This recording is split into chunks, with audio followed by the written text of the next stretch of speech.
अस्सलाम वालेकुम स्टूडेंट्स। उम्मीद करता हूँ कि आप लोग सब ठीक ठाक होंगे, खैरियत से होंगे। कंटिन्यू करते हैं लेक्चर्स को। हमारा जो लास्ट लेक्चर था वो था इलेक्ट्रॉनिक्स के बारे में। और इलेक्ट्रॉनिक्स के बाद आपको पता है सीक्वेंस में हमारे पास जो चैप्टर मौजूद है वो है मॉडर्न फिजिक्स। ठीक है ना। तो मॉडर्न फिजिक्स से हम लोग स्टार्ट करने जा रहे हैं। Modern physics. अच्छा, आपको पता है कि हमारे सिलेबस में जो है वो चेंजिंग्स आई हैं, और अच्छी खासी चेंजिंग्स आई हैं। कुछ यूनिट्स में से कुछ टॉपिक्स को माइनस कर दिया गया, एक्सक्लूड कर दिया गया, और उनके बदले में न्यू चैप्टर्स को ऐड कर दिया गया, है ना। तो चेंजिंग्स हमारे पास आई हैं सिलेबस में, एमडी कैट के सिलेबस में। अच्छा,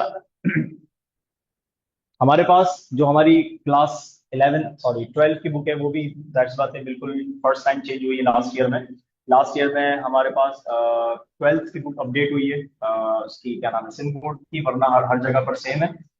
अच्छा, अगर हम एमडी कैट सिलेबस की बात करें तो एमडी कैट सिलेबस का जो मॉडर्न फिजिक्स वाला चैप्टर है, तो ये बेसिकली इसमें एक टॉपिक इंक्लूड है, और वो उस टॉपिक का नाम है क्वांटम नेचर ऑफ रेडिएशन। मैं यहाँ पर लिख देता हूँ जो हमारा टॉपिक यहाँ पर इंक्लूड है। वो टॉपिक है सिर्फ और सिर्फ क्वांटम नेचर ऑफ रेडिएशन। ठीक है।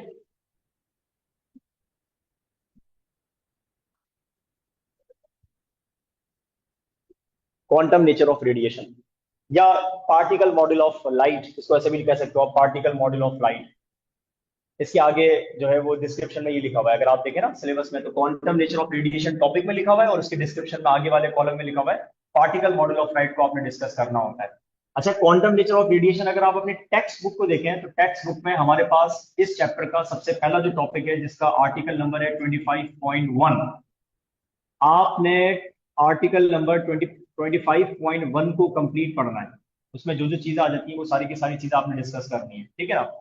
अच्छा, आर्टिकल 25.1 जो है उसमें हमारे पास क्या क्या आ जाते हैं, जैसे क्वांटम नेचर ऑफ रेडिएशन में प्लैंक्स लॉ आ जाता है, ठीक है ना, प्लैंक्स हाइपोथेसिस आ जाता है, ब्लैक बॉडी रेडिएशन आ जाती हैं। ब्लैक बॉडी रेडिएशन से रिलेटेड हमारे पास जो लॉज हैं, तीन लॉज जो हैं, वो लॉज इसमें आ जाते हैं, ठीक है ना। फोटोन की नेचर आ गई, एनर्जी का फॉर्मूला आ गया, ठीक है ना। ये सारी चीजें हमारे पास इस क्वांटम नेचर ऑफ रेडिएशन के अंदर आ जाती है। अच्छा, रही बात इस आर्टिकल के बाद जो नया आर्टिकल स्टार्ट होता है वो होता है 25.2, यानी कि आर्टिकल चेंजेस। आर्टिकल चेंज हो जाता है, और उसके बाद आर्टिकल जो चेंज होता है उसके बाद जो न्यू टॉपिक स्टार्ट होता है वो होता है फोटो इलेक्ट्रिक इफेक्ट और कॉपर इफेक्ट, ये वाले जो टॉपिक स्टार्ट हो जाते हैं। तो हम जाहिर सी बात है अपने टॉपिक की हद तक रहेंगे। पहले चीजें जो है वो सिलेबस के अंदर जो है वो प्रिसाइज नहीं थी, मेंशर्ड नहीं थी कि आपने क्या क्या डिस्कस करना होता है। लेकिन क्योंकि अब आपकी बुक भी अपडेट हुई है, अगर आप चेक करें तो as it is quantum nature of radiation आपकी बुक में एज इट इज हेडिंग में लिखा हुआ है, तो आपने जस्ट उस पूरे आर्टिकल को डिस्कस करना है, उससे ज्यादा दूसरी किसी टॉपिक की तरफ नहीं जाना है, ठीक है ना। तो यहाँ पर हम जो डिस्कस करने जा रहे हैं वो क्वांटम नेचर ऑफ रेडिएशन वाले आर्टिकल को डिस्कस करने जा रहे हैं। और जो उसमें इंक्लूड नहीं होगा, जो टॉपिक उसमें इंक्लूड नहीं होंगे, दैट्स बात उसको हम डिस्कस नहीं करेंगे। क्वांटम नेचर ऑफ रेडिएशन से अगर हम स्टार्ट करें, या पार्टिकल मॉडल ऑफ लाइट, इसको ऐसे भी लिख सकते हैं ना, या फिर पार्टिकल मॉडल ऑफ लाइट, या फिर और particle model of electromagnetic radiation, electromagnetic radiation या लाइट। ठीक है, ये हमें डिस्कस करना है। ओके। अच्छा, अब इसमें बेसिकली हमारे पास सबसे पहले जो आ जाता है वो आ जाता है प्लैंक्स हाइपोथेसिस या प्लैंक्स लॉ।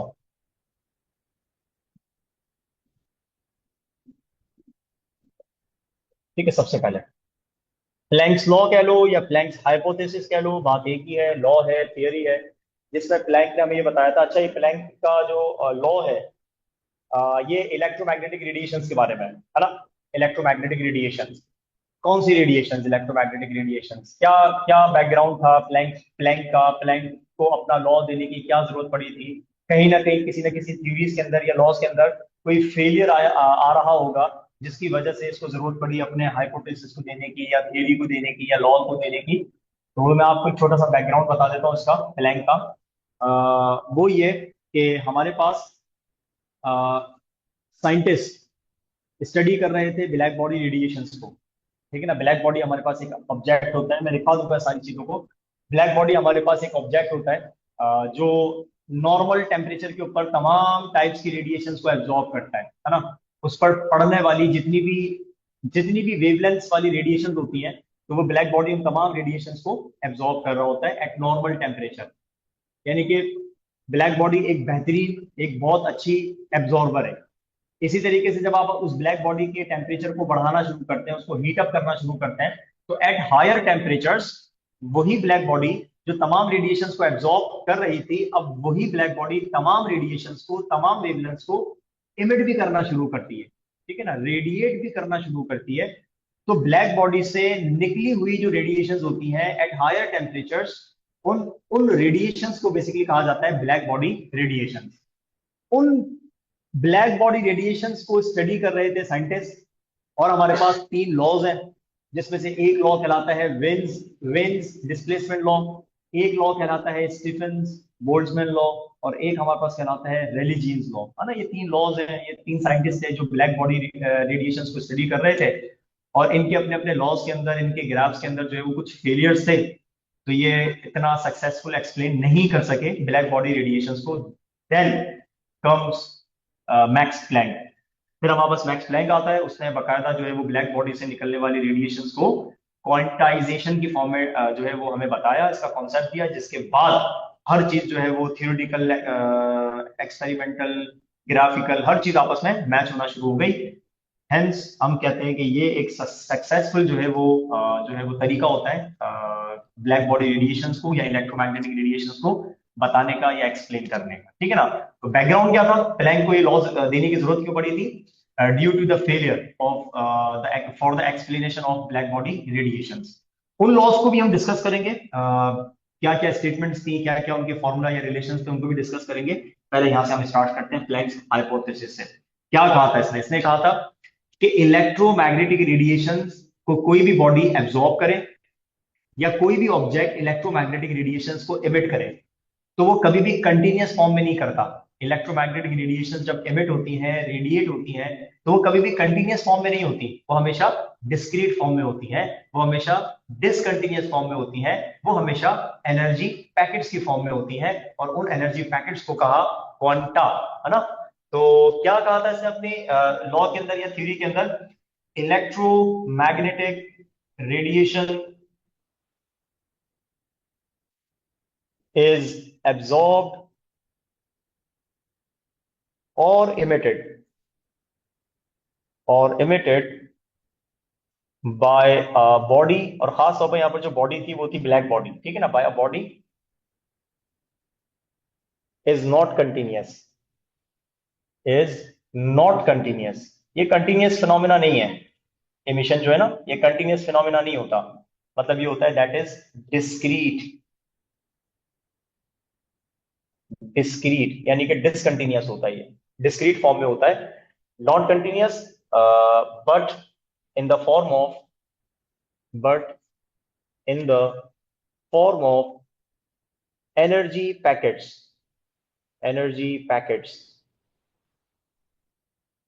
ठीक है ना, या बंडल्स ऑफ एनर्जी, जिनको कहा गया कॉल्ड क्वांटा, इनको कहते हैं क्वांटा।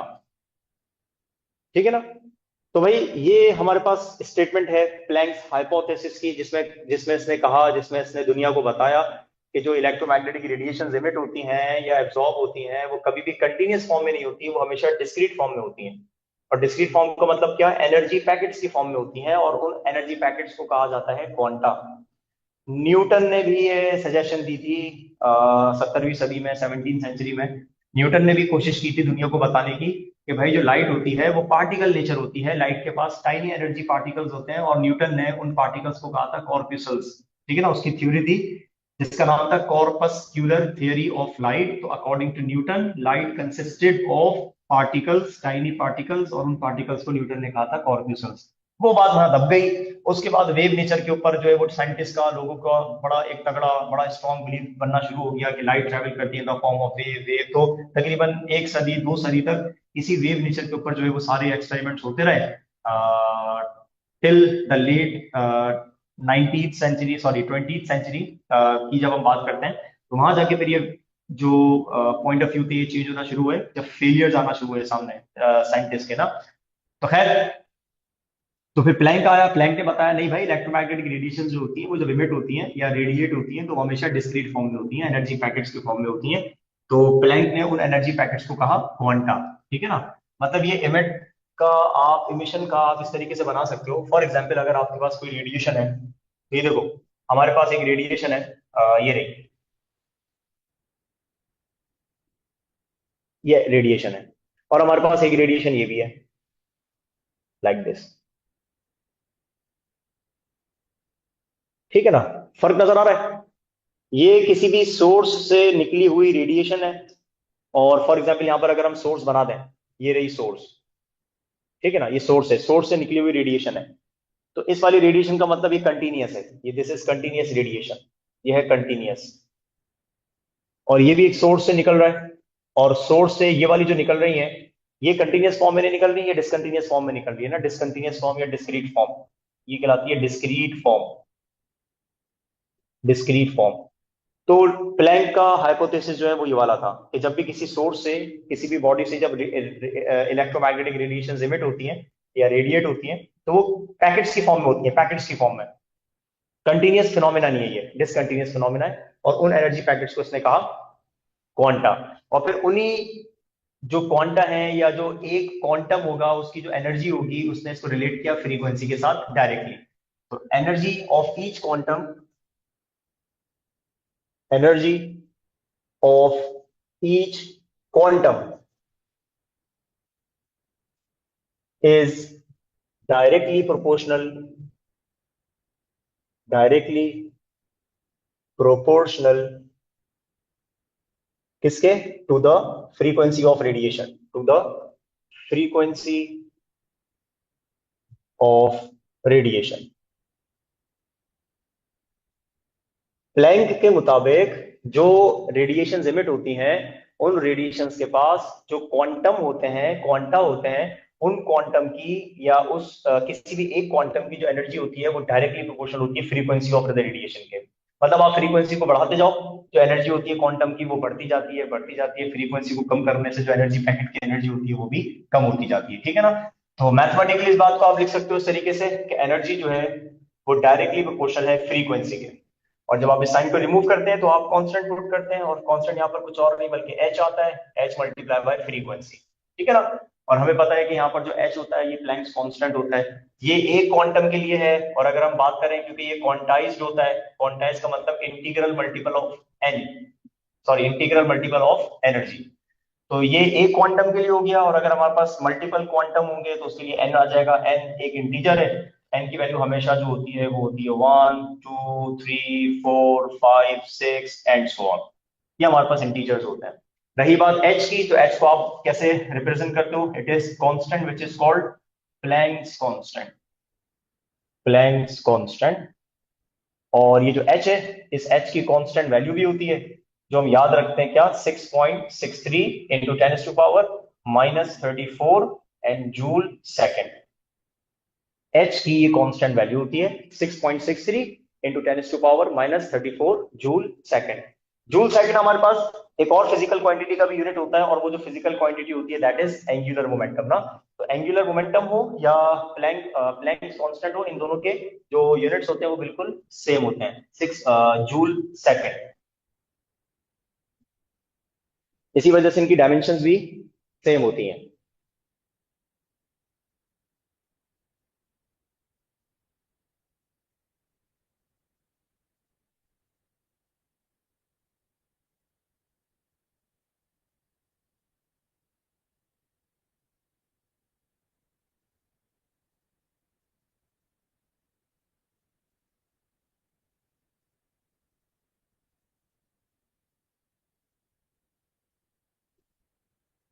ओके। अच्छा, ये हमारे पास जो फॉर्मूला लिखा हुआ है एनर्जी का, जाहिर सी बात है ये फॉर्मूला आप जब यूज करेंगे जब फ्रीक्वेंसी के सेंस में आपसे एनर्जी पूछी जाएगी। एच कांस्टेंट है, आपको कोई भी फ्रीक्वेंसी की वैल्यू गिवन हो, जस्ट मल्टीप्लाई कर देगा एच से, आपको एनर्जी की वैल्यू मिल जाएगी। और अगर हम इसको इन टर्म्स ऑफ वेवलेंथ लिखना चाहें, इन टर्म्स ऑफ वेवलेंथ, तो यही एनर्जी का फॉर्मूला जो है वो बन जाता है एच सी ओवर लैम्डा।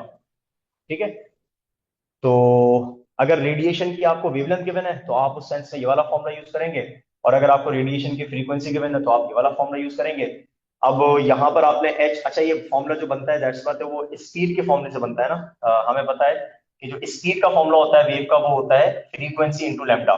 और यहाँ पर हम जिस स्पीड की बात कर रहे हैं वो लाइट की स्पीड है, तो वी से रिप्रेजेंट नहीं करते उसको, हम सी से रिप्रेजेंट करते हैं। C is equal to frequency into lambda. और यहां से हमें जो है वो फ्रीक्वेंसी का फॉर्मूला बनाना है, तो ये बन जाएगा c by lambda is equal to f. तो आप क्या करते हैं, इस वाले फॉर्मूले में जो एफ आ रहा है इस एफ की जगह पे क्या पुट करते हैं, सी बाय लैम्डा। तो देखो ये एच अपनी जगह पे, बाकी इसकी जगह पे आ गया सी ओवर लैम्डा। तो h f in terms of frequency और h c over lambda in terms of wavelength. अच्छा यहाँ पर जो है वो अब h की वैल्यू इतनी बड़ी है, इसमें पावर आ रही है, उसके बाद डेसिमल भी आ रहा है, देन c की value 3 into ten to power 8 है, इसको मल्टीप्लाई करना अलग सॉल्यूशन है, उसके बाद लैम्डा जो गिवन होगा उसको सॉल्व करना एक अलग सॉल्यूशन है ना। तो यहाँ पर आप एक वैल्यू और याद रखिएगा, e जो है वो बराबर होता है 1240 into ten to power minus 9 divided by lambda, और यूनिट हमारे पास आता है ईवी यानी कि इलेक्ट्रॉन वोल्ट। एच और सी इनका प्रोडक्ट, कैलकुलेटेड जो प्रोडक्ट है वो ये होता है, इसको ध्यान में रख लीजिएगा। अच्छा वैसे हमें पता है एनर्जी जो आती है वो जूल्स में आती है, लेकिन इन चैप्टर्स के अंदर एनर्जी को मेजर करते हैं इलेक्ट्रॉन वोल्ट्स के अंदर, क्योंकि जूल एक बड़ा यूनिट होता है। जब हम सब एटॉमिक पार्टिकल्स की बात करते हैं, जैसे फोटोन हो गया, इलेक्ट्रॉन हो गया, प्रोटॉन हो गया, अल्फा पार्टिकल हो गया, तो इस क्या नाम है, मॉडर्न फिजिक्स में, एटॉमिक फिजिक्स में, न्यूक्लियर फिजिक्स में हम जूल की बजाय इलेक्ट्रॉन वोल्ट की बात कर रहे होते हैं। तो ये कैलकुलेटेड वैल्यू है एच सी की, और कौन से यूनिट्स में, इलेक्ट्रॉन वोल्ट वाले यूनिट में। तो काम आसान हो जाता है यहाँ पर। अब आपको यहाँ पर जो भी लैम्डा की वैल्यू गिवन हो आप जस्ट यहाँ पर पुट करेंगे और आपको एनर्जी की वैल्यू मिल जाएगी। For suppose what is the energy of radiation या quantum whose wavelength is whose wavelength is 400 nanometers. For example एक छोटा सा क्वेश्चन जिसमें आपको वेवलेंथ गिवन है, मैं इस वजह से इसको करवा रहा हूं क्योंकि इसमें तो जस्ट आपने मल्टीप्लाई करना होता है, इतना बड़ा सॉल्यूशन नहीं है। इसको मैं आपको वो बता रहा हूँ कि किस तरीके से वैल्यू को आप डिवाइड करेंगे, खाली बस ना। 400 नैनोमीटर आपको वेवलेंथ गिवन है और आपने एनर्जी कैलकुलेट करनी है, तो आप कर सकते हो E इज इक्वल टू, ऊपर आप एज इट इज 1240, देखो अब ये वैल्यू आसान कर देगी हमारा काम ना, 1240 और into ten to power minus 9 divided by आपको लैम्डा की वैल्यू गिवन है। अब देखो ये वैल्यू इस वजह से आसान कर दी, आपको मल्टीप्लाई करने की जरूरत नहीं है, डायरेक्ट आप ये वैल्यू याद रख के लैम्डा से डिवाइड करेंगे। लैम्डा की वैल्यू आपको गिवन है 400 नैनोमीटर्स, तो 400 नैनो हटाएंगे तो 10 पावर माइनस 9 आ जाएगा और मीटर आ जाएगा। ठीक है ना, यूनिट नहीं लिख रहे हैं यहाँ पर, नैनो आपने हटा दिया। तो भाई नैनो से नैनो कैंसिल हो गया, पावर से पावर कैंसिल हो गई, बाकी ये 1240 को डिवाइड करते हैं आप 100 से, 4 को अलग कर दो, 100 से डिवाइड करोगे तो ये बन जाएगा 12.4, ये बनेगा 12.4 और अपॉन में क्या बचेगा, 4 बचेगा। क्योंकि मैंने क्या किया, इसमें 4 से डिवाइड नहीं किया, अभी इसमें जो 100 आ रहा है ना, इस वैल्यू को 100 से डिवाइड कर दिया तो 12.4 हो गया, बाकी 4 एज इट इज मौजूद है। अब ये 3.1 के बराबर आ जाएगा बस। तो इसका आंसर क्या आ जाएगा, एनर्जी इज इक्वल टू 4 3 और बाकी 4 को भी 4 से डिवाइड करोगे तो 1 हो जाएगा, तो 3.1 electron volt is the energy. ये हमारा आंसर आ गया। तो इस तरीके से आपको कोई भी वेवलेंथ गिवन हो तो आप इजीली कैलकुलेट कर सकते हैं एनर्जी इस वैल्यू को याद करने के बाद 1240। ठीक है ना, ये हमारे पास एनर्जी ऑफ क्वांटम है, इसका कॉन्सेप्ट। फिर आपको एक बात पता है कि बाद में जाके यही कॉन्सेप्ट क्वांटम का अपडेट होकर जो क्या नाम है आइंस्टाइन था उसने इसको फोटोन कहा था। तो फिर हम फोटोन को भी डिफाइन करते हैं। फोटोन एक ऐसा पार्टिकल होता है जिसका ना तो कोई मास होता है ना तो कोई चार्ज होता है ना। फिर बाद में जाके लेटर ऑन क्वांटम का या जो क्वांटा का कॉन्सेप्ट होता है वो कन्वर्ट हो गया था किसमें, फोटॉन्स के अंदर। सो अब फोटोन को यहाँ पर आप डिफाइन कर सकते हो, फोटोन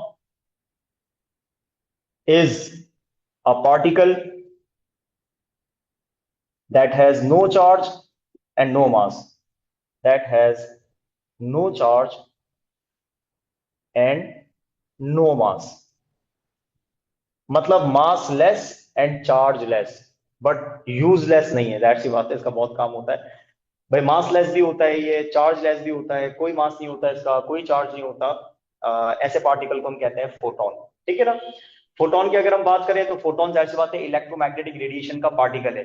कोई भी इलेक्ट्रोमैग्नेटिक वेव होगी, भले वो इंफ्रारेड हो, भले वो माइक्रोवेव हो, या भले वो गामा रेज हो, भले वो एक्स रेज हो, कोई भी इलेक्ट्रोमैग्नेटिक रेडिएशन होगी, उसके पास लाजमी उसका अपना फोटोन होगा। और हर हर रेडिएशन का अपनी एनर्जी की एक वैल्यू होती है, ठीक है ना। तो अगर हम बात करें तो फोटोन एक इलेक्ट्रोमैग्नेटिक रेडिएशन का पार्टिकल है, ठीक है ना। Electromagnetic radiation consist of photon, या electromagnetic radiation consist of quanta या क्वांटम। अच्छा, फोटोन की अगर हम बात करें तो फोटोन एक मूविंग पार्टिकल होता है, मतलब लाइट ट्रेवल करती है, जाहिर सी बात है। लाइट ट्रेवल कर रही है मतलब उसके फोटॉन्स ट्रेवल कर रहे हैं। लाइट के पार्टिकल्स ही तो फोटॉन्स होते हैं ना। फोटॉन की बात करेंगे तो समझ जाएंगे आप लाइट की बात कर रहे हैं।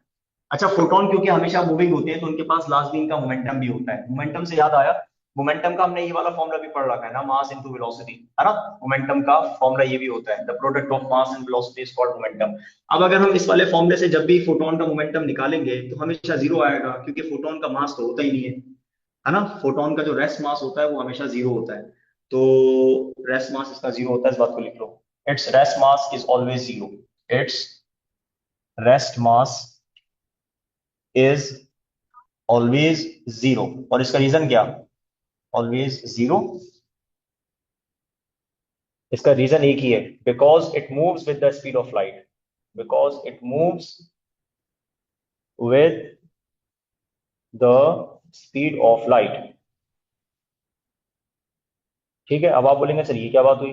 तो भाई याद रखिएगा, आइंस्टाइन ने एक बात बहुत क्लियर बता दी थी दुनिया को अपनी थ्योरी ऑफ रिलेटिविटी के अंदर, कि या तो ऑब्जेक्ट का मास हो सकता है, या ऑब्जेक्ट स्पीड ऑफ लाइट से मूव कर सकता है। इन दोनों में से एक ही चीज पॉसिबल है। अगर ऑब्जेक्ट का कोई ना कोई मास हुआ, रेस्ट मास हुआ, तो वो स्पीड ऑफ लाइट से मूव नहीं कर सकता। और अगर कोई ऑब्जेक्ट, मतलब कोई भी पार्टिकल जैसे फोटोन है, अगर वो स्पीड ऑफ लाइट से मूव कर रहा है तो उसका रेस्ट मास नहीं हो सकता। तो having both these conditions is impossible. ये बस ध्यान में रखिएगा, बॉडी का रेस्ट मास भी हो और उसके बावजूद वो स्पीड ऑफ लाइट से मूव करे, it is impossible according to special theory of relativity given by Albert Einstein. इस बात को ध्यान में रखिएगा, ठीक है ना। तो क्योंकि फोटोन जो है वो मूव करता है exactly with the speed of light, और अगर कोई स्पीड ऑफ लाइट से मूव कर रहा हो तो उसका रेस्ट मास हमेशा जीरो होगा। That is why rest mass of photon is always zero. और अगर हम यहाँ से मोमेंटम निकालना चाहें तो इसका मोमेंटम हमेशा जीरो आएगा, क्योंकि इसका रेस्ट मास क्या होता है, जीरो होता है। लेकिन इसका मोमेंटम होता है, क्योंकि मोमेंटम की डेफिनेशन ये थोड़ी है the product of mass and velocity. Momentum की डेफिनेशन तो कुछ और है, और वो क्या थी, quantity of motion. Quantity of motion of a body is called momentum. हर वो ऑब्जेक्ट जो कि मोशन में है, मूव कर रहा है, उसके पास लाजमी मोमेंटम होगा, ठीक है ना। तो मोमेंटम को डिफाइन करने का तरीका क्या होता है, क्वांटिटी ऑफ मोशन। उसकी मोशन की क्वांटिटी क्या है ये डिफाइन करता है मोमेंटम, ठीक है ना। अब क्योंकि फोटोन इज ऑलवेज मूविंग, ये हमेशा मूव करता रहता है और अच्छी खासी स्पीड के साथ मूव करता रहता है, तो इट मस्ट हैव मोमेंटम। तो इसका जो मोमेंटम का फॉर्मूला है वो ये नहीं होगा, इसके मोमेंटम का फॉर्मूला हमने अलग से डिराइव किया हुआ है। और इसके मोमेंटम का जो फॉर्मूला होता है वो बड़ा इंपॉर्टेंट होता है, इसको भी ध्यान में रखेंगे आप। So I am gonna write here the formula of momentum. Momentum of photon is, तो भाई note it down, h f over c. This is the formula to calculate the momentum of photon. H f over c कह लो, या ये बराबर होता है H over lambda के। यानी कि एक है फ्रीक्वेंसी के फॉर्म में और एक है लैम्डा की फॉर्म में, इस बात को ध्यान में रखिएगा। तो अगर फ्रीक्वेंसी गिवन हो तो एच एफ ओवर सी, और अगर लैम्डा के सेंस में हो तो एच ओवर लैम्डा। और ये एच ओवर लैम्डा जाहिर सी बात है इसी रिलेशन से दोबारा है, आप इसको ड्राइव करेंगे तो आपको समझ आ जाएगी बात, ठीक है ना। तो ये मोमेंटम ऑफ फोटोन हो गया। फोटोन की सबसे ज्यादा जो एनर्जी होती है वो गामा रेज के पास होती है। गामा रेज इलेक्ट्रोमैग्नेटिक रेडिएशन अगर गामा रेज स्पेक्ट्रम में हुई, तो गामा रे स्पेक्ट्रम के अंदर जो फोटॉन्स होते हैं उनकी एनर्जी हाईएस्ट होती है, और वो मिलियन इलेक्ट्रॉन वोल्ट्स में होती है, अबाउट मेगा इलेक्ट्रॉन वोल्ट्स, ठीक है ना, मिलियंस में होती है।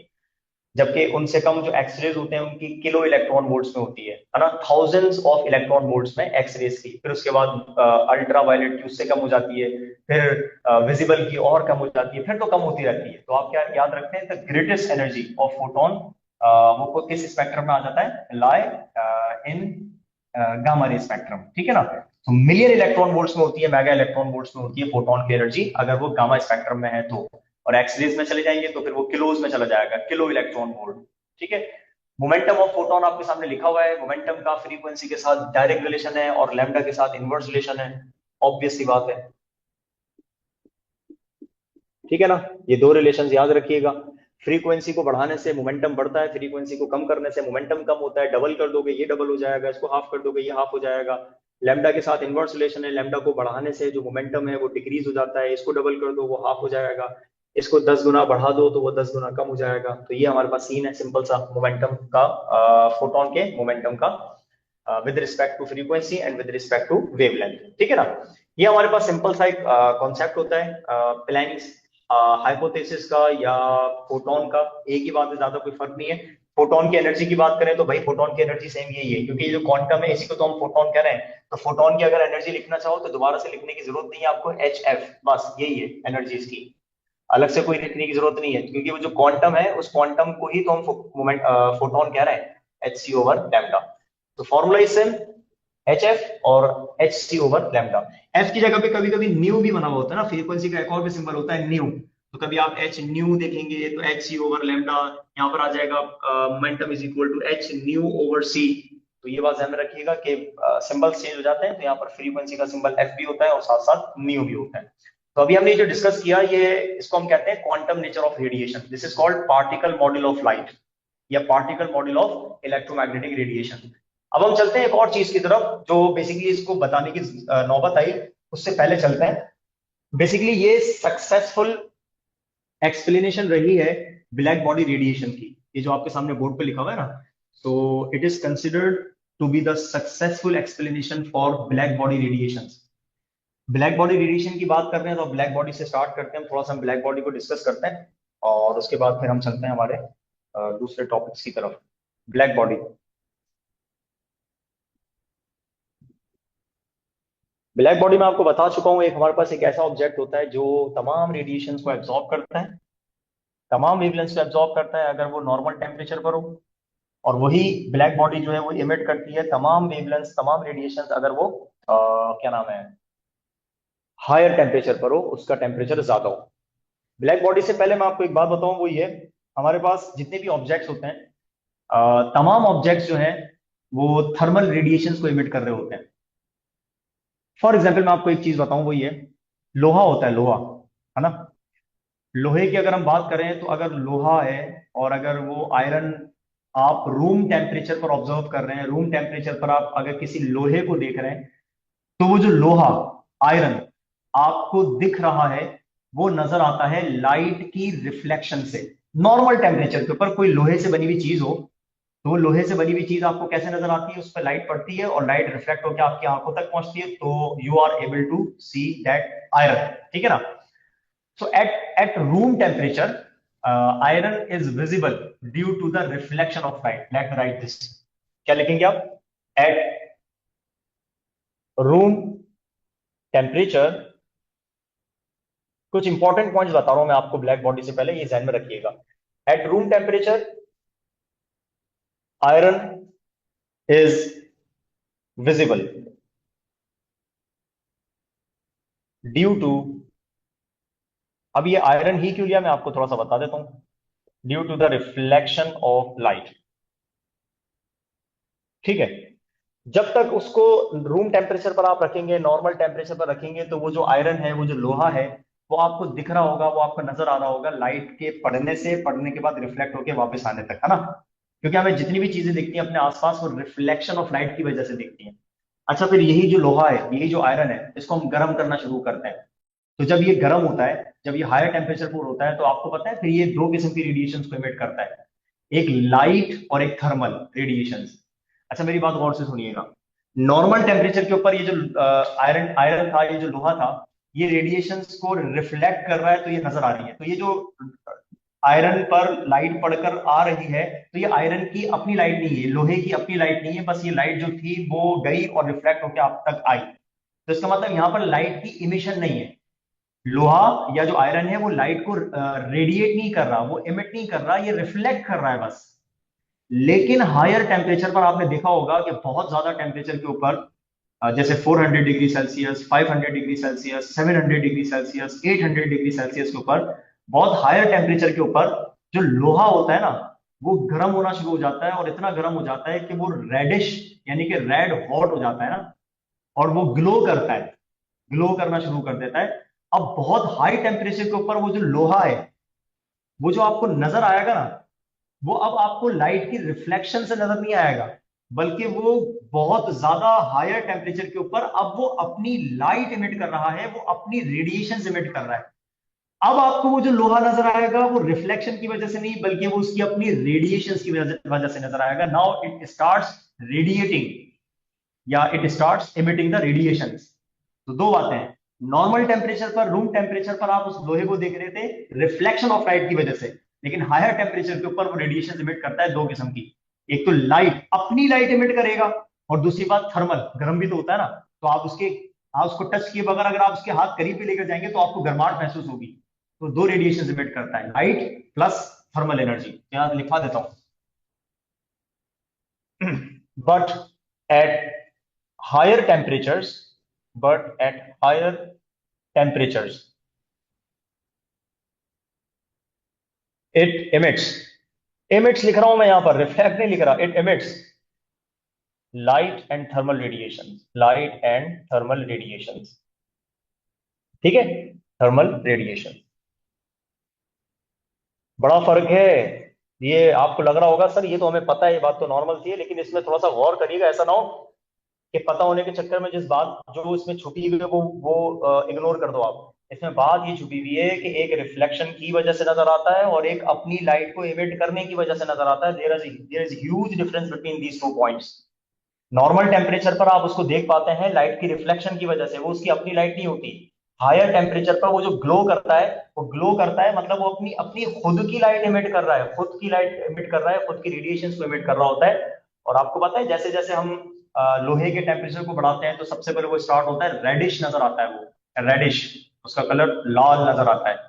फिर और टेम्परेचर बढ़ाते हैं तो फिर वो येलोइश की तरफ जाता है। उसका टेम्परेचर और बढ़ाते हैं तो फिर वो ऑरेंजिश, ऑरेंज टाइप होता है, ऑरेंज कलर का नजर आना स्टार्ट होता है। फिर और टेम्परेचर को बढ़ाते हैं तो फिर वो ब्लूइश टाइप होता है, ब्लूइश टाइप होता है। फिर और टेम्परेचर को आप बढ़ाते हैं तो फिर वो इमिट करना शुरू कर देता है व्हाइट लाइट। व्हाइट लाइट का मतलब वो तमाम रेडिएशन वो इमिट कर रहा होता है, ठीक है ना। वो स्टार्ट कहां से होता है, ग्लो करना कब स्टार्ट होता है, सबसे पहले आपको वो रेड नजर आना स्टार्ट होगा, ठीक है ना। आप सुनते रहिएगा, मैं आपको काम की बातें क्या क्या बताता हूँ इसके अंदर। वो ये कुछ कॉन्सेप्चुअल पॉइंट्स हैं, क्या पता आपको बुक में नजर ना आए।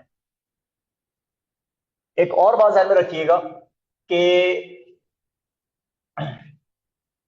हमारे पास जो कोई भी ऑब्जेक्ट हो, मैंने यहां पर लिखा ना एक पॉइंट, तो यहां पर ऐसा मत सोचिएगा, यहां पर स्टूडेंट्स एक बात ध्यान में बिठा देते हैं कि थर्मल रेडिएशन इमिट होती हैं हायर टेम्परेचर्स के ऊपर। याद रखिएगा, थर्मल रेडिएशंस को इमिट करने के लिए बॉडी का हाई टेम्परेचर पर होना जरूरी नहीं है। किसी भी टेम्परेचर पर, किसी भी टेम्परेचर के ऊपर कोई भी ऑब्जेक्ट हमेशा थर्मल रेडिएशन को इमिट करता है। फॉर एग्जाम्पल, आप अपने हाथ को अपने स्किन के पास ऐसे, फेस के पास ऐसे रखिएगा, थोड़ी देर के लिए रखिए, महसूस करिएगा, आपको अपने स्किन के ऊपर गर्माहट महसूस होना शुरू हो जाएगी। थोड़ी देर के लिए ऐसे रखेंगे ना तो गर्माहट महसूस होना शुरू हो जाएगी। ये इस बात का सबूत है कि आपके हाथ रेडिएशन इमिट कर रहे हैं, थर्मल रेडिएशन। हमारी बॉडी तो मुस्तकिल थर्मल रेडिएशन इमिट कर रही है। हमारी बॉडी क्या, आसपास जितने भी ऑब्जेक्ट्स हैं वो तमाम ऑब्जेक्ट्स अपने अपने हिसाब से थर्मल रेडिएशन इमिट कर रहे होते हैं। तो काम की बात पता है यहाँ पर क्या है, बॉडी का थर्मल रेडिएशंस को इमिट करना टेम्परेचर के हाई होने पर डिपेंड नहीं करता। किसी भी टेम्परेचर पर कोई भी बॉडी हमेशा थर्मल रेडिएशंस को इमिट कर रही होती है। और मजे की बात यह है, किसी भी ऑब्जेक्ट का टेम्परेचर अगर 0 केल्विन से ज्यादा है तो वो हमेशा थर्मल रेडिएशंस को इमिट करेगा। ये पॉइंट मैं लिखवा देता हूं। Any object,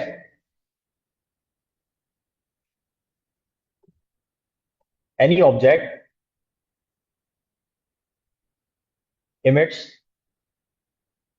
thermal radiations whose temperature is greater than 0 Kelvin, greater than 0 Kelvin। याद रखिएगा, हर वो ऑब्जेक्ट जिसका टेम्परेचर 0 केल्विन से ज्यादा हुआ ना, बस वो थर्मल रेडिएशन को इमिट करता है। याद रखिएगा, 0 केल्विन का मतलब -273 डिग्री सेल्सियस है ना। केल्विन में बता रहा हूं मैं, ये 0 डिग्री सेल्सियस नहीं है। इसका मतलब हर ऑब्जेक्ट थर्मल रेडिएशंस को इमिट कर रहा है, ये बात ध्यान में रखिएगा। एक और चीज वो ये जो मैंने लोहे की बात करी, आयरन की बात करी, अब काम की बात सुनिएगा। वो ये फॉर एग्जाम्पल ये जो लोहा है, इसका मतलब ये रूम टेम्परेचर पर भी थर्मल रेडिएशंस को इमिट कर रहा है, लेकिन रूम टेम्परेचर के ऊपर आपको ये ग्लो करता हुआ नजर नहीं आ रहा, ऐसा है ना। फिर आपने क्या किया, उसके टेम्परेचर को बढ़ाना शुरू किया, ठीक है, बढ़ाना शुरू किया, बढ़ाना शुरू किया, तो आहिस्ता आहिस्ता हायर टेम्परेचर के ऊपर अब वो आपको ग्लो करना नजर आया, यानी कि वो आपको रेडिश टाइप नजर आया, यानी कि वो आप अपनी रेडिएशन को इमिट कर रहा है। तो आपने क्या किया, एक टेम्परेचर को नोट कर लिया कि हाँ भाई फॉर एग्जाम्पल 500 डिग्री सेल्सियस के ऊपर मुझे ये रेडिश ग्लो करता हुआ नजर आ रहा है। फिर आपने टेम्परेचर को और बढ़ाया, 600 डिग्री सेल्सियस की तरफ चले गए, तो वो आपको फिर येलोइश नजर आना शुरू हुआ, तो आपने टेम्परेचर को नोट कर लिया। फिर आपने टेम्परेचर को और बढ़ाया, फिर आप 800 डिग्री सेल्सियस पर चले गए, फिर आपको वो ब्लूइश नजर आना शुरू हुआ, है ना। हर टेम्परेचर को बढ़ाने के साथ साथ उसका कलर चेंज होता जा रहा है, ठीक है ना। अब मेरी बात गौर से सुनिएगा। फॉर एग्जाम्पल अगर वो 500 डिग्री सेल्सियस पर आपको रेडिश नजर आ रहा है, रेडिश नजर आ रहा है, मेरी बात गौर से सुनिएगा, बड़ी काम की बात है। अगर वो 500 डिग्री सेल्सियस पर आपको रेडिश नजर आ रहा है ना, तो इसका मतलब ये नहीं है कि वो इस वक्त सिर्फ रेड कलर की वेवलेंथ को इमिट कर रहा है, बाकी कुछ इमिट नहीं कर रहा। आपको पता है 500 डिग्री सेल्सियस पर अगर आपको वो रेडिश नजर आ रहा है, तो उस 500 डिग्री सेल्सियस के ऊपर अभी भी वो इलेक्ट्रोमैग्नेटिक स्पेक्ट्रम के हर स्पेक्ट्रम को इमिट कर रहा है, वो सारी रेडिएशन इमिट कर रहा है, लेकिन डोमिनेट कौन सी हो रही है, रेड वेवलेंथ डोमिनेट हो रही है। ये बड़ी काम की बात है। जिस टेम्परेचर पर जो वेवलेंथ डोमिनेट होती है ना, हमें वो ऑब्जेक्ट उस कलर का नजर आता है, याद रखिएगा, ठीक है ना। अब फॉर एग्जाम्पल आपने 700 डिग्री सेल्सियस पर ऑब्जर्व किया कि वो आपको ब्लूइश नजर आ रहा है, फॉर एग्जाम्पल नंबर्स आप चेक कर लीजिएगा, कौन से टेम्परेचर के ऊपर कौन सा कलर होता है। मैं फॉर एग्जाम्पल के तौर पर बता रहा हूं कि 700 डिग्री सेल्सियस के ऊपर फॉर एग्जाम्पल वो आपको ब्लूइश नजर आ रहा है। तो अगर वो आपको ब्लू कलर का ग्लो करता हुआ नजर आ रहा है आयरन, तो इसका मतलब ये नहीं है कि वो सिर्फ इस वक्त सिर्फ ब्लू कलर की वेवलेंथ को इमिट कर रहा है, नहीं, वो इमिट सारी कर रहा है, लेकिन डोमिनेंट कलर कौन सा है, ब्लू वेवलेंथ डोमिनेट कर रही है इस बात। तो जो वेवलेंथ जिस टेम्परेचर पर डोमिनेट करती है, हमें वही वेवलेंथ नजर आती है। डोमिनेंट वेवलेंथ हमेशा अपीयर होती है, विजिबल होती है, अदरवाइज बाकी वेवलेंथ हमें अपीयर नहीं होती। तो एक खास किस्म की वेवलेंथ होती है जो कि हमेशा बॉडी की अपीयर होती है, उसको हम कहते हैं लैम्डा मैक्स। मैक्सिमम वेवलेंथ नहीं, लैम्डा मैक्स हमारे पास एक कंडीशन होती है, मैं आपको बताता हूं, समझ आई बात। तो जो ऑब्जेक्ट्स होते हैं वो तमाम रेडिएशन इमिट कर रहे होते हैं, जो आयरन है वो तमाम रेडिएशन इमिट कर रहा है, हर वक्त हर टेम्परेचर पर इमिट कर रहा है। फर्क क्या है कि वो कौन सी डोमिनेंट वेवलेंथ इमिट कर रहा है किस कंडीशन में, तो वो आपको उस कंडीशन में वो चीज नजर आएगी या विजिबल होगी, समझ आई बात। अब मेरी बात एक चीज और गौर से सुनिएगा, वो क्या, पहले ब्लैक बॉडी के बारे में लिखते हैं क्या। Black body, black body is such a body which absorbs all wavelengths या all radiations of all wavelengths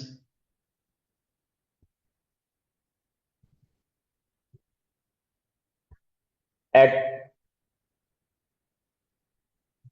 room temperature या लो टेम्परेचर, ठीक है।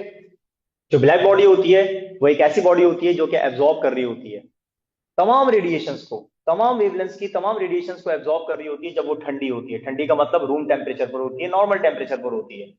And emits all types of radiations, all types of radiations of all wavelengths, of all wavelengths when it is, when it is hot। और higher temperature के ऊपर ये तमाम radiations को emit भी करना शुरू करती है, तमाम रेडिएशंस को रेडिएट करना भी शुरू करती है। और ऐसी रेडिएशंस जो ब्लैक बॉडी इमिट करती हो, रेडिएट करती हो, तो आप ऐसी रेडिएशंस को कहते हैं black body radiations. Such radiations are called, such radiations are called black body radiations, black body radiations, ठीक है। इन रेडिएशंस को कहा जाता है ब्लैक बॉडी रेडिएशंस। अब यही वो रेडिएशंस हैं जिनको साइंटिस्ट स्टडी कर रहे थे, इनकी नेचर को स्टडी कर रहे थे, ठीक है ना। टेम्परेचर के साथ रिलेट कर रहे थे, रेडिएशंस की इंटेंसिटीज को, रेडिएशंस की वेवलेंथ को टेम्परेचर के साथ रिलेट कर रहे थे। सबने अपने अपना काम किया, सबने अपने अपने लॉज दिए, और कोई भी 100% सक्सेसफुली एक्सप्लेन नहीं कर सका अंटिल द प्लैंक्स हाइपोथेसिस, ठीक है ना। प्लैंक ने आके सही तरह सक्सेसफुल एक्सप्लेनेशन किया, अदरवाइज कौन कौन से लॉ जो मैं आपको बता रहा था, जैसे वेन्स लॉ होता है, जैसे स्टीफेंस बोल्ट्जमैन लॉ होता है, जैसे हमारे पास रेले जीन्स लॉ होता है, ये साइंटिस्ट है जिन्होंने इन रेडिएशंस को स्टडी किया और अपने अपने स्टेटमेंट्स दिए और स्टेटमेंट के साथ साथ ग्राफ्स बनाए, ठीक है ना। अब मैं यहां पर आपको थोड़ा सा बताता हूँ ग्राफ के बारे में। ग्राफ के बारे में क्या, अकॉर्डिंग टू प्लैंक जो ब्लैक बॉडी रेडिएशंस का ग्राफ होता है वो किस तरीके से बनता है, इसको भी ध्यान में रखिएगा। पहले हम बनाएंगे ग्राफ। ये काम करते हैं, चलो पहले ग्राफ ही बनाते हैं। एक बात याद रखिएगा वो ये कि हम यहां पर जब ग्राफ बनाते हैं तो ग्राफ बनाया जाता है हमेशा लाइट की इंटेंसिटी वर्सेस लाइट की वेवलेंथ के साथ। याद रखिएगा, intensity of the radiation versus wavelength of the radiation. तो यहां पर हम रखेंगे इंटेंसिटी, इंटेंसिटी,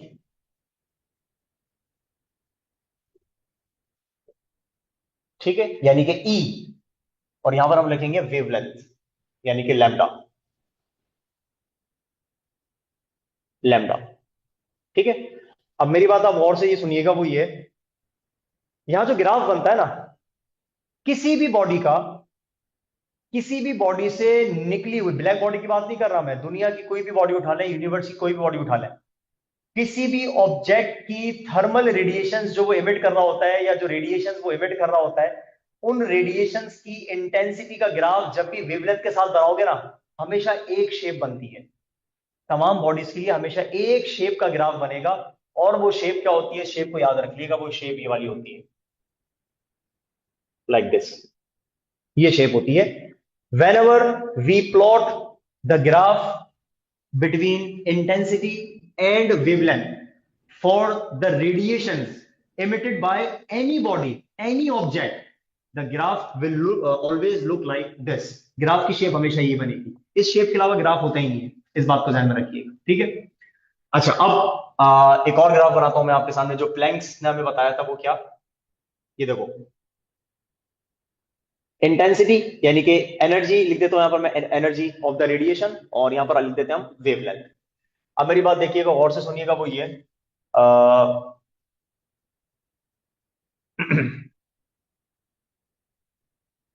डिफरेंट टेम्परेचर्स के ऊपर हम डिफरेंट ग्राफ्स को बनाते हैं। पहली बात, शेप हमेशा ये रहेगा, ये मैं आपको बताना ही चाह रहा था कि जो ग्राफ बनता है रेडिएशन का वो हमेशा ये वाला बनता है, ठीक है। अब दूसरी चीज जो और मजीद इंपॉर्टेंट है, और वो ये, वही वाली बात, एनर्जी वर्सेस वेवलेंथ, ठीक है। यहां से स्टार्ट करते हैं, ठीक है, इसी तरीके से, लाइक दिस, इसी तरीके से, लाइक दिस, देन इस तरीके से, ठीक है। ये क्या है, अलग अलग ग्राफ्स हैं। फॉर एग्जाम्पल ये वाला जो ग्राफ है, ये है हमारे पास 4000 केल्विन के लिए, जब टेम्परेचर 4000 केल्विन है। ये वाला ग्राफ फॉर एग्जाम्पल हमारे पास है 5000 केल्विन के लिए। ये वाला ग्राफ है फॉर एग्जाम्पल 6000 केल्विन के लिए, और ये वाला ग्राफ है फॉर एग्जाम्पल 7000 केल्विन के लिए। अब आप नोट करें, अच्छा एक चीज और, वो ये, हमें पता है ना कि अगर हम, ये जीरो है, जीरो से अगर हम राइट पर जाएंगे तो वेवलेंथ बढ़ रही है, राइट पर जाएंगे तो वेवलेंथ बढ़ रही है, और ऐसे लेफ्ट पर आएंगे तो वेवलेंथ की वैल्यू कम होती जा रही है। तो मैक्सिमम वेवलेंथ किस तरफ होगा, ज्यादा वेवलेंथ की वैल्यू कहां होगी, इस तरफ, और कम वेवलेंथ की वैल्यू कहां होगी, इस तरफ। ये बात क्लियर है। ऊपर जाएंगे तो इंटेंसिटी बढ़ रही है, नीचे आएंगे तो इंटेंसिटी कम हो रही है, ठीक है ना। एक और चीज, इस वाले ग्राफ को देखें, आपको ये नजर आ रहा है, इस वाले ग्राफ में ये है पीक, ये है पीक, इसको हम कहेंगे, ये ग्राफ ये शो कर रहा है कि यहाँ जो आपको इंटेंसिटी की वैल्यू मिलेगी, जो एनर्जी की वैल्यू मिलेगी रेडिएशन की, वो सबसे ज्यादा होगी इस पॉइंट पर, है ना। इंटेंसिटी ऑफ द रेडिएशन या energy of the radiation according to this graph वो हमेशा कहां पर मैक्सिमम होगी, इस पॉइंट पर, क्योंकि इस पॉइंट पर आओगे तो भी कम हो रही है, पीछे जा रहे हो तो भी कम हो रही है, ऐसा है ना। और याद रखिएगा जिस वेवलेंथ पर, काम की बात बता रहा हूं, जिस वेवलेंथ की वैल्यू पर रेडिएशन की इंटेंसिटी मैक्सिमम होती है, उस वेवलेंथ को हम रिप्रेजेंट करते हैं लैम्डा मैक्स के साथ, याद रखिएगा। लैम्डा मैक्सिमम का मतलब कभी भी गलती से भी मत सोचिएगा ये मैक्सिमम वेवलेंथ है, गलती से भी मत सोचिएगा। लैम्डा मैक्सिमम का मतलब मैक्सिमम वेवलेंथ नहीं है। लैम्डा मैक्सिमम का मतलब क्या, यहां जो एक्चुअली जो मैक्स लगा हुआ है ना, वो मैक्सिमम लैम्डा के लिए नहीं लगा हुआ, वो इंटेंसिटी के लिए लगा हुआ है। लैम्डा की ऐसी वैल्यू जिस पर रेडिएशन की इंटेंसिटी सबसे ज्यादा होती है, ऐसे लैम्डा को हम कहते हैं लैम्डा मैक्स। यानी कि wavelength at which the radiation, the intensity of the radiation is maximum is represented by lambda max. ये बड़ी इंपॉर्टेंट चीज है। यहां पर अक्सर स्टूडेंट्स ये मिस्टेक करते हैं, वो समझते हैं कि सर ये हमारे पास ये जो रिलेशंस के अंदर, स्टेटमेंट्स के अंदर जो लैम्डा मैक्स आता है, क्या ये मैक्सिमम वेवलेंथ के लिए? नहीं भाई, मैक्सिमम आप मुझे बताओ ना देखकर, ये बीच में, ये वेवलेंथ की वैल्यू तो बीच में आ रही है। इस तरफ जाओगे तो लैम्डा बढ़ रहा है, इस तरफ जाओगे तो लैम्डा कम हो रहा है, तो यहाँ बीच में मैक्सिमम कैसे हो सकती है लैम्डा? तो ये लैम्डा मैक्सिमम नहीं, ये जो मैक्स लगा हुआ है ना, ये एक्चुअली बता रहा है कि लैम्डा की वो वैल्यू है जिस पर रेडिएशन की इंटेंसिटी मैक्सिमम है। ठीक है, ओके। ये देखो, ये नजर आ रहा है, ये इसका पीक है, मैं बना देता हूं पीक, ये रहा। इस 4000 वाले कर्व का पीक ये वाला है, ये रहा, ये इसका पीक है। इस 5000 वाले कर्व का पीक ये रहा, ये इसका पीक है। इस 6000 वाले कर्व का पीक ये रहा, इस 7000 वाले कर्व का पीक ये रहा। नजर आ रहा है? अब आप नोट करो, जैसे जैसे टेम्परेचर बढ़ता जा रहा है, तो पहली बात, जो रेडिएशन की इंटेंसिटी है उसका पीक बढ़ता जा रहा है। 7000 का पीक सबसे ज्यादा है, यानी कि ये सबसे ज्यादा इंटेंसिटी की रेडिएशन इमिट कर रहा है 7000 केल्विन पर। लेकिन एक बात और नोट करो, वो क्या, जैसे जैसे टेम्परेचर बढ़ता जा रहा है ना, तो ये जो पीक इंटेंसिटी वाली वैल्यू है, पीक इंटेंसिटी वाली वैल्यू है, ये ग्राफ में लेफ्ट की तरफ आती जा रही है, पीछे की तरफ आती जा रही है, पीछे। पीछे का मतलब क्या, लैम्डा की वैल्यू कम होती जा रही है, ऐसा है ना। और जो हमारे पास स्पेक्ट्रम होता है ना, वो शिफ्ट होता रहता है यूवी की तरफ। हमारे पास ये होता है, देखो, हम यहाँ पर एक रेंज बनाते हैं, रेंज, इस किस्म की एक रेंज बनाते हैं, और इस रेंज को हम कहते हैं ये विजिबल स्पेक्ट्रम होता है, ये वाला एक विजिबल स्पेक्ट्रम होता है। इस स्पेक्ट्रम में जब भी होगी, इस स्पेक्ट्रम में मैक्सिमम इंटेंसिटी जब भी इस स्पेक्ट्रम में होगी, तो हमें ऑब्जेक्ट ग्लो करता हुआ नजर आएगा। अगर मैक्सिमम इंटेंसिटी की वैल्यू इस स्पेक्ट्रम के बाहर आ जाए, इधर या इधर आ जाए, तो वो हमें ऑब्जेक्ट ग्लो करता हुआ, यानी कि हमें शाइन करता हुआ नजर नहीं आएगा। ठीक है, जब तक उसकी मैक्सिमम इंटेंसिटी इस विजिबल स्पेक्ट्रम के अंदर आ रही है, जो पीक है, पीक इस विजिबल स्पेक्ट्रम में अंदर आ रहा है, तो इसका मतलब हमें ग्लो करता हुआ नजर आएगा। इस साइड पर होगा तो आपको रेडिश नजर आएगा, जैसे जैसे पीछे की तरफ आती जाएगी पीक, जैसे जैसे पीक पीछे की तरफ आ रहा है, तो आप वो रेड से शिफ्ट होता जा रहा है वायलेट की तरफ, ब्लूइश की तरफ या वायलेट की तरफ, क्योंकि विजिबल की इस साइड पर होगा इंफ्रारेड, इस तरफ इंफ्रारेड, और इस तरफ होगा यूवी। क्यों? क्योंकि उस तरफ जाओगे तो लैम्डा बढ़ रहा है, और लैम्डा बढ़ने का मतलब विजिबल से ज्यादा वेवलेंथ किसकी होती है, इंफ्रारेड की। और इस तरफ आओगे तो लैम्डा मिनिमम कम होता जा रहा है, तो कम वेवलेंथ किसकी होती है, यूवी की। तो इस विजिबल के इस तरफ इंफ्रा, और विजिबल के इस तरफ यूवी। ठीक है, इस ग्राफ से बहुत सारी इंफॉर्मेशन हमें पता चलती है। सबसे पहले क्या, कि टेम्परेचर के बढ़ने से ये जो इंटेंसिटी है, पीक इंटेंसिटी है, वो बढ़ती जा रही है, ऊपर जाती जा रही है। और दूसरी बात, यही जो पीक इंटेंसिटी है, ये लेफ्टवर्ड शिफ्ट होती जा रही है। ऐसा नहीं है, देखो ऐसा नहीं है, बात समझिएगा, ऐसा नहीं है ग्राफ ऐसे बनाया, या ग्राफ ऐसे बनाया, या ग्राफ ऐसे बनाया, या ग्राफ हमने ऐसे बनाया, ये देखो, ये तो सारी पीक्स एक तरफ आ गई, एक ही पॉइंट पर आ गई सारी पीक्स। नहीं, ये ग्राफ आपको बता रहा है कि पीक इंटेंसिटी की वैल्यू बैकवर्ड शिफ्ट होती जा रही है। यहां पर था, फिर यहां पर आ गया, फिर यहां पर आ गया, फिर यहां पर आ गया। ठीक है ना। और याद रखिएगा, जिस जिस लैम्डा पर इंटेंसिटी मैक्सिमम है, वो कौन सा है, लैम्डा मैक्स। जिस इंटेंसिटी पर, जिस लैम्डा पर, सॉरी, है ना, जिस लैम्डा की वैल्यू पर इंटेंसिटी मैक्सिमम है वो कहलाएगी लैम्डा मैक्स। जिस वेवलेंथ की वैल्यू पर इंटेंसिटी मैक्सिमम है वो क्या कहलाएगी, लैम्डा मैक्स। जिस वेवलेंथ पर इंटेंसिटी मैक्सिमम है वो क्या कहलाएगी, लैम्डा मैक्स। अब आप चेक करो, मैक्सिमम लैम्डा की वैल्यू कम होती जा रही है।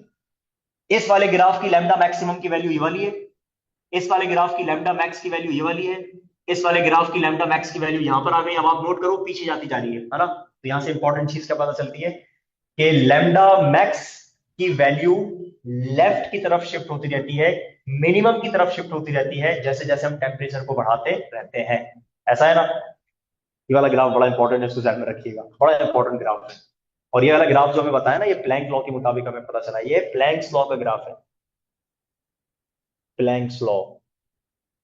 ठीक है।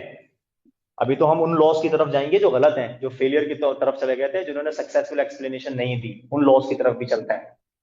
अब मैं काम करता हूं, यहां से इसको रब करता हूं, मिटाता हूं, और आगे की तरफ चलते हैं जो बाकी हमारे पास लॉज हैं ब्लैक बॉडी रेडिएशन के हवाले से।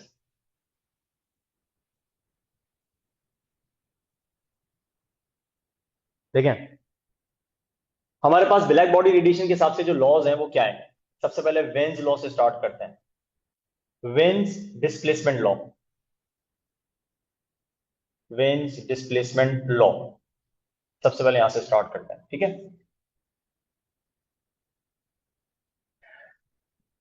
अब वेन्स डिस्प्लेसमेंट लॉ हमें क्या बताता है, वेन्स डिस्प्लेसमेंट लॉ हमें ये बताता है कि wavelength wavelength at which the intensity of radiation is maximum। अब देखो, ये जो मैंने सेंटेंस लिखा हुआ है ना, ये सेंटेंस एग्जैक्टली शो कर रहा है लैम्डा मैक्स को, लैम्डा मैक्स को। ऐसी वेवलेंथ जिस पर रेडिएशन की इंटेंसिटी मैक्सिमम होती है उसको हम कहते हैं लैम्डा मैक्स। ठीक है ना। Wavelength at which the intensity of radiation is maximum. अब रिलेशन लगा पड़ता है, इज, इसके मुताबिक इनवर्स रिलेशन था लैम्डा मैक्स का टेम्परेचर के साथ, to the absolute temperature, to the absolute temperature. ठीक है। और इस बात को लिखेंगे कैसे, इस बात को हम लिखते हैं इस तरीके से, lambda max is inversely proportional to the absolute, absolute मतलब केल्विन की बात कर रहे हैं, केल्विन टेम्परेचर जो होता है ना, ये एब्सोल्यूट टेम्परेचर। इसको यहां से यहां पर इसके साथ मल्टीप्लाई में लिया हो तो बाकी कांस्टेंट आ जाता है। So lambda max multiply by temperature is equal to constant. ठीक है ना। ये इसका मैथमेटिकल फॉर्मूला है, lambda max multiply by temperature is equal to constant. और ऐसे कांस्टेंट को हम कहते हैं वेन्स कांस्टेंट, वेन्स कांस्टेंट। ठीक है ना। और यहां पर जो कांस्टेंट की वैल्यू है, वेन्स कांस्टेंट की वैल्यू, मैं यहां पर वो लगा दूं, सिंबल लगा दूं उसका, सिग्मा, सिग्मा लगा दो, या के लगा देते हैं, के फॉर कांस्टेंट। ठीक है। पहली बात, यहां पर ये जो के है, इस के का नाम क्या है, इस के को हम कहते हैं वेन्स कांस्टेंट। और दूसरी बात, इसकी कांस्टेंट वैल्यू भी होती है, तमाम कांस्टेंट की वैल्यूज लिखी भी नहीं होती, लेकिन खैर इसकी कांस्टेंट की वैल्यू आप याद कर सकते हो। इसका जो के की वैल्यू होती है वो होती है 2.9 इंटू 10⁻³ मीटर केल्विन। ये इसकी कांस्टेंट वैल्यू है, 2.9 into 10⁻³ metre Kelvin. This is called Wien's constant. क्या पता कांस्टेंट पूछ लिया है भाई, तो कांस्टेंट की वैल्यू तो कम से कम याद कर सकते हैं ना हम लोग। हमारा तो काम ही एमडीकैट की प्रिपरेशन में हर चीज को याद करना है, रट्टा लगाना है। तो अगर ये भी याद कर लेंगे तो इजाफा ही होगा आपके रट्टा एप्लीकेशन में, और क्या है, याद कर लिएगा। ठीक है। तो खैर, के की वैल्यू 2.9 इंटू, ये है मीटर केल्विन। लैम्डा का यूनिट होता है मीटर और टेम्परेचर का यूनिट होता है केल्विन, तो it is what, it is metre Kelvin. तो सबसे पहले हमारे पास ये रिलेशन है, इसको हम कहते हैं वेन्स डिस्प्लेसमेंट लॉ। इसके मुताबिक टेम्परेचर को बढ़ाने से वेवलेंथ की वैल्यू कम होती रहती है, लैम्डा मैक्स की वैल्यू कम होती है। देखो ये तो प्रूव हो रहा है, अभी तो मैंने प्रूव करवाया, टेम्परेचर को हम बढ़ाते जा रहे हैं तो लैम्डा मैक्स की वैल्यू लेफ्टवर्ड शिफ्ट होती जा रही है, पीछे की तरफ शिफ्ट होती जा रही है। मतलब लैम्डा, वो वाला लैम्डा जिस पर इंटेंसिटी मैक्सिमम होती है वो लैम्डा मैक्स होता है। 4000 पर ये है, ये रही।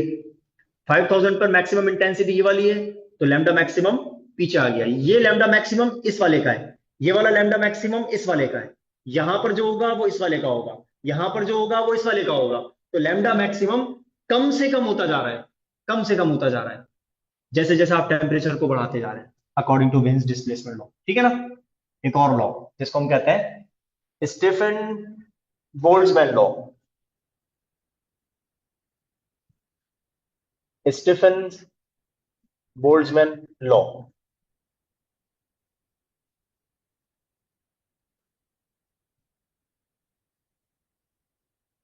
ओके, इसके मुताबिक एनर्जी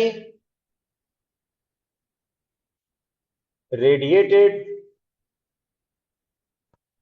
पर सेकेंड पर यूनिट एरिया या surface area of black body is directly proportional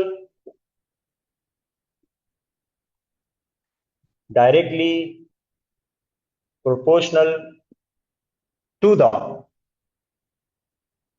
fourth power of absolute temperature. Fourth power of absolute temperature. ये इसकी स्टेटमेंट है स्टीफन बोल्ट्जमैन लॉ की।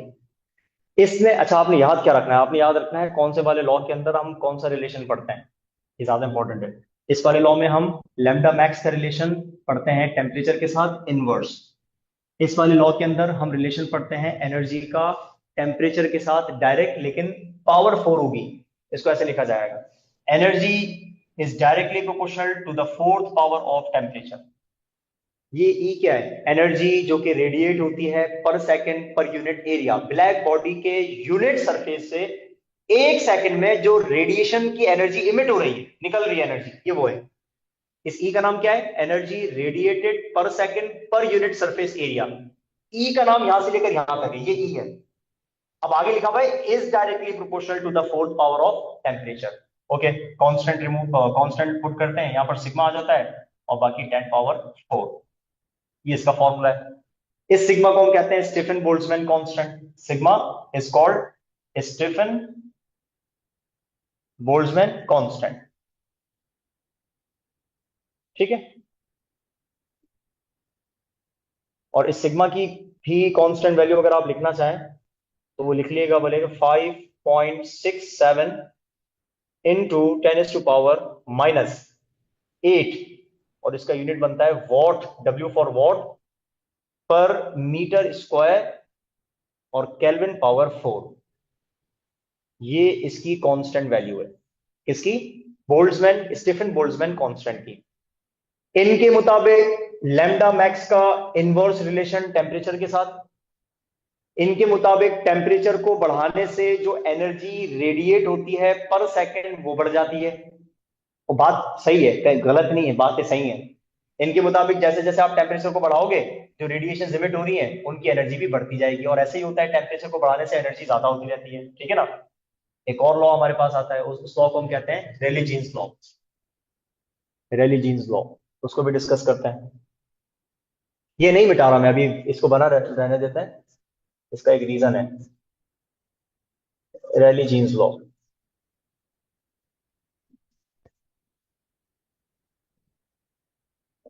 और इनके मुताबिक एनर्जी का इनवर्स रिलेशन है लैम्डा मैक्स के 4 पावर के साथ। एनर्जी रेडिएटेड पर second per unit area is inversely proportional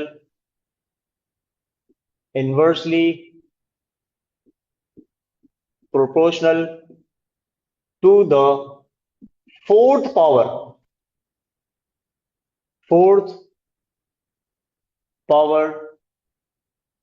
of lambda max। ये इसका रिलेशन है, यानी कि स्टेटमेंट। और इस बात को हम कैसे लिखेंगे कि जो एनर्जी होती है वो इनवर्सली प्रोपोर्शनल होती है लैम्डा मैक्स के। देखो मैं कितनी दफा आपको बताऊं कि लैम्डा मैक्स का मतलब मैक्सिमम वेवलेंथ नहीं है। मैं आपको बहुत दफा बता चुका हूं, इवन ग्राफ के अंदर भी बता चुका हूं कि लैम्डा मैक्स का मतलब मैक्सिमम वेवलेंथ नहीं है। लैम्डा मैक्स का मतलब ये वो वेवलेंथ होती है जिस पर इंटेंसिटी मैक्सिमम होती है। यहां पर जो मैक्सिमम आ रहा है this is not for wavelength but this is for maximum intensity, ठीक है ना। ये इनवर्स रिलेशन और फोर्थ पावर के साथ, फोर्थ पावर अगेन ये क्या बता रहा है, जैसे जैसे लैम्डा मैक्स की वैल्यू कम होती जाएगी वैसे वैसे एनर्जी बढ़ती जाएगी। मतलब ये टेम्परेचर के सेंस में कह रहा है, ये भी सही कह रहा है। ये लैम्डा मैक्स की फॉर्म में कह रहा है, इनवर्स कह के लैम्डा मैक्स की वैल्यू पीछे जाती जा रही है, कम होती जा रही है, तो मतलब इंटेंसिटी इंटेंसिटी इंटेंसिटी बढ़ती जा रही है। मतलब रिलेशन सही है, रिलेशन में कोई गड़बड़ नहीं है, ठीक है ना। इस रिलेशन को ग्राफिकली प्लॉट किया गया रैली जीन्स ने, यानी कि जो साइंटिस्ट है दोनों, इन्होंने अपने इस स्टेटमेंट को ग्राफिकली प्लॉट करने की कोशिश करी। अब मैं आपको बताता हूं ग्राफ। देखो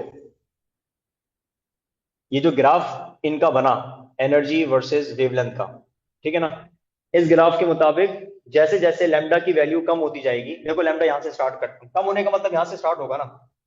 इनके मुताबिक जैसे जैसे लैम्डा की वैल्यू कम होती जाएगी एनर्जी बढ़ती जाएगी, एनर्जी बढ़ती जाएगी मतलब ये ग्राफ पीछे आएगा साथ साथ ऊपर जाएगा ऐसे, ऐसे ही है ना।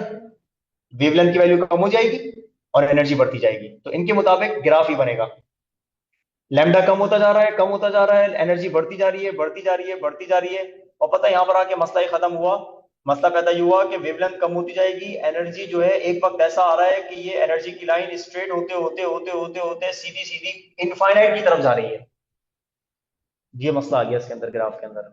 जब इन्होंने अपने क्लासिकल पॉइंट ऑफ व्यू से ग्राफ को बनाने की कोशिश करी इस स्टेटमेंट को, फेल हो गए। मतलब हम लैम्डा को कम करते जा रहे हैं, कम करते जा रहे हैं, तो एनर्जी बढ़ती जा रही है, लेकिन अभी तक तो सही था। लेकिन जैसे जैसे ये पहुंचा विजिबल को पास करके, जैसे जैसे ये अल्ट्रा वायलेट, ये देखो ये विजिबल स्पेक्ट्रम है ना, ये वाला क्या होता है विजिबल स्पेक्ट्रम, यहाँ जो होता है विजिबल को पास करके जैसे ही अल्ट्रा वायलेट की तरफ पहुंचा तो उसके बाद एनर्जी जो है वो इंफिनिटी की तरफ चली गई। मतलब रैली जीन्स के इस स्टेटमेंट के मुताबिक इसको जब भी प्लॉट किया जाएगा तो मिनिमम वेवलेंथ के ऊपर, शॉर्टर वेवलेंथ के ऊपर ब्लैक बॉडी इनफाइनाइट अमाउंट के अंदर एनर्जी इमिट करना शुरू कर देगी। इस ग्राफ का मतलब, ये स्टेटमेंट का मतलब ये है कि मिनिमम वेवलेंथ यानी कि शॉर्टर वेवलेंथ के ऊपर जो ब्लैक बॉडी की एनर्जी है वो इंफिनिटी तक चली जाएगी। और ये हमारे पास एरर था इस वाले ग्राफ के अंदर, जिसको कहा जाता है ultra violet catastrophe. Ultra violet catastrophe या catastrophe, this error is called ultraviolet catastrophe according to this relation, the graph of Rayleigh-Jean's law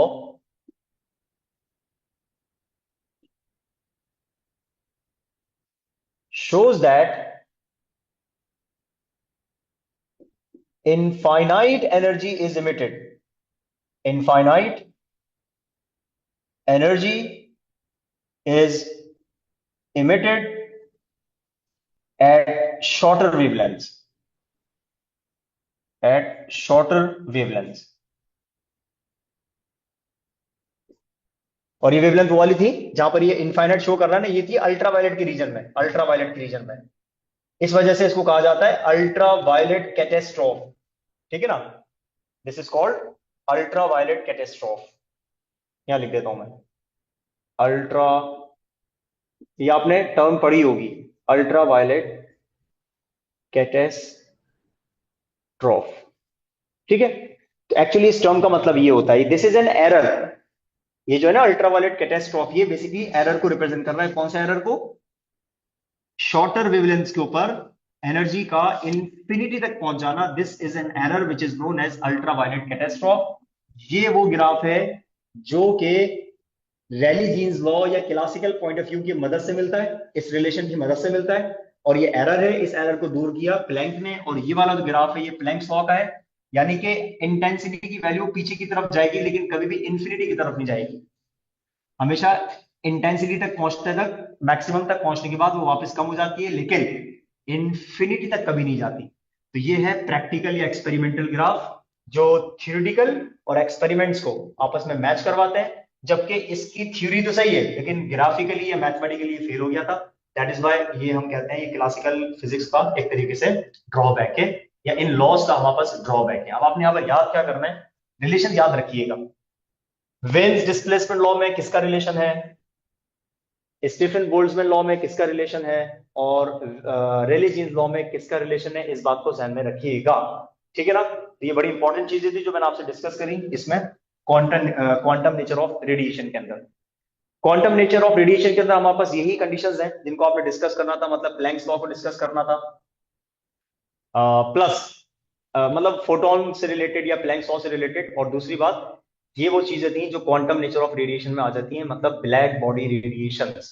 इस बात को ध्यान में रखिएगा। और ब्लैक बॉडी रेडिएशंस के अंदर यही ग्राफ और यही जो लॉज होते हैं तीन, ये तीनों लॉज, मतलब ब्लैक बॉडी रेडिएशन में प्लैंक लॉ भी आ जाता है, लेकिन क्योंकि उसको हम अलग से पढ़ते हैं, क्योंकि वो हमारे पास एक जो है वो बिल्कुल सही एक्सप्लेनेशन है रेडिएशन की, तो उसको बेसिकली वैसे तो काउंट इनमें ही किया जाता है चारों में, लेकिन वो हम पहले पढ़ लेते हैं क्योंकि वो बिल्कुल सक्सेसफुल एक्सप्लेनेशन होती है, और उसको इन लॉज को हम अलग से पढ़ लेते हैं। पढ़ने का कोई मसला नहीं है, पहले आप यहाँ से स्टार्ट कर लो। तो मैंने आपको थोड़ा सा फर्क बताया किसके अंदर, ग्राफ्स के अंदर।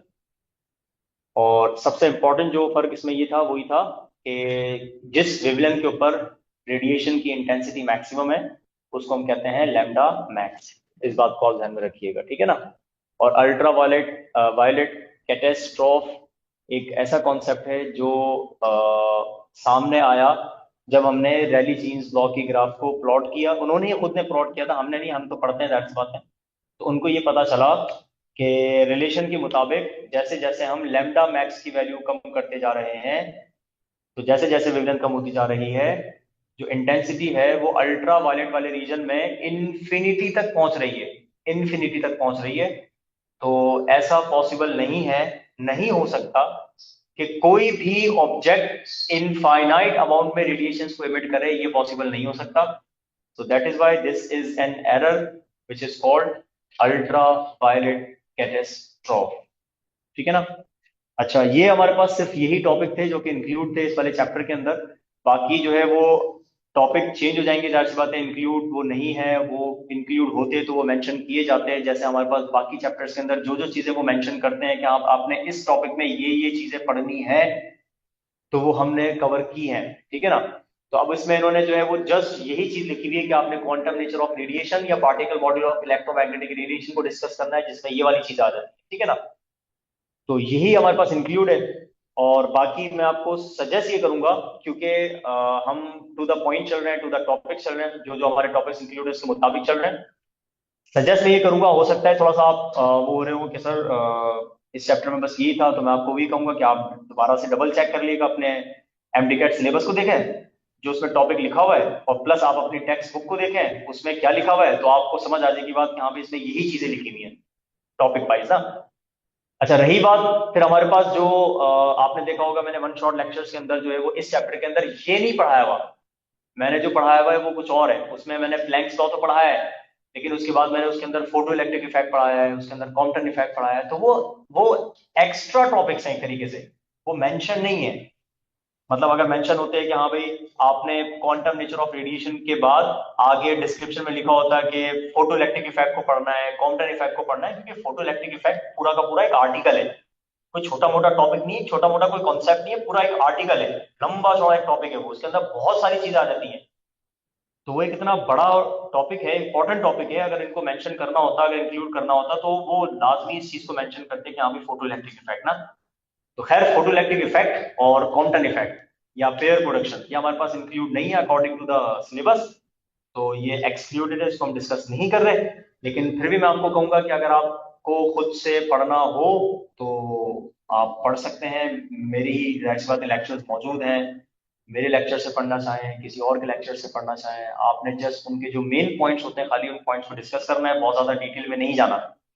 फोटो इलेक्ट्रिक इफेक्ट की डेफिनेशन क्या होती है, उसकी डायग्राम क्या होती है, उसमें उसके जो लॉज हैं, थ्रेशोल्ड फ्रीक्वेंसी वाला, कट ऑफ वेवलेंथ वाला, उसकी अपनी इक्वेशंस जो है, आइंस्टाइन की अपनी जो फोटो इलेक्ट्रिक इक्वेशंस हैं, उनको पढ़ लीजिएगा, ये टॉपिक कंप्लीट हो जाएगा। देन कॉम्पटन इफेक्ट को पढ़ लीजिएगा, वो भी एक छोटा सा लेकिन इंपॉर्टेंट टॉपिक हो जाता है, बड़ा टॉपिक है लेकिन खैर डेरिवेशन को हटा दें तो फिर तो छोटा ही बन जाता है वो टॉपिक, वरना तो लेंथी टॉपिक है वो डेरिवेशन के साथ। कॉम्पटन इफेक्ट की डेफिनेशन पढ़ लीजिएगा। देन उसकी जो डायग्राम है, डायग्राम के साथ उसकी जो इक्वेशन है, कॉम्पटन शिफ्ट इन वेवलेंथ की जो इक्वेशन है उसको पढ़ लीजिएगा। देन हमारे पास जो है वो, अगर आप पढ़ना चाहें तो पेयर प्रोडक्शन को पढ़ लीजिएगा, ठीक है ना। लेकिन ये इंक्लूड है नहीं, अगर होते तो लाजमी वो मेंशन करते हैं टॉपिक्स के नेम्स। जैसे अगर आप देखें तो हमारे पास पिछले चैप्टर्स में जो जो उन्होंने टॉपिक के साथ मेंशन किया हुआ है कि इस वाले टॉपिक में आपने ये सब टॉपिक्स को डिस्कस करना है। और मजे की बात, ये तो सब टॉपिक भी नहीं आ रहा, अगर आप अपने बुक को चेक करें तो ये जो आर्टिकल नंबर 25.1 है, it is all about quantum nature of radiation. तो 25.1 हो गया, 25.1.1, 1.2, 1.3, तो जब तक ये 25.1 चल रहा है तो ये हमने सारा डिस्कस किया। 25.2 यानी कि आर्टिकल चेंजेस, और आर्टिकल चेंज ही कहां से हो रहा है, photo electric effect, Compton effect, उसके बाद 25.3 कॉम्पटन इफेक्ट।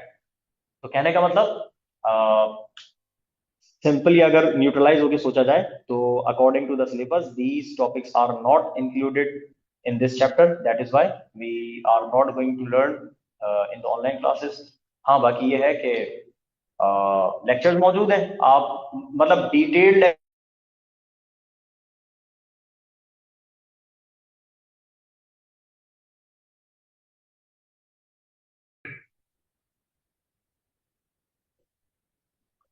जी, उस हिसाब से आप लोग पढ़ सकते हैं, ठीक है ना। मैं आपको सजेस्ट वही करूंगा, बहुत ज्यादा डिटेल में मत जाइएगा।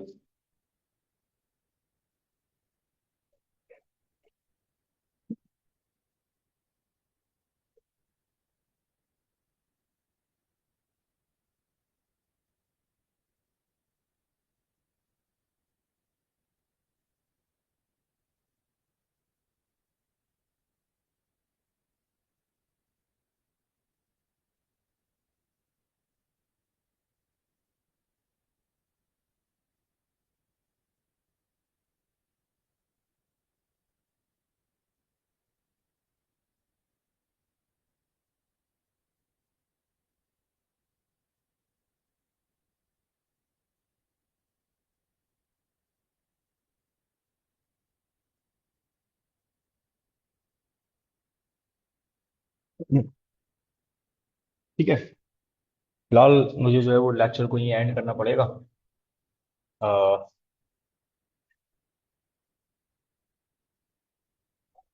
एटॉमिक स्पेक्ट्रा को स्टार्ट करेंगे, वो भी छोटा सा एक चैप्टर है। इसके बाद न्यूक्लियर फिजिक्स है।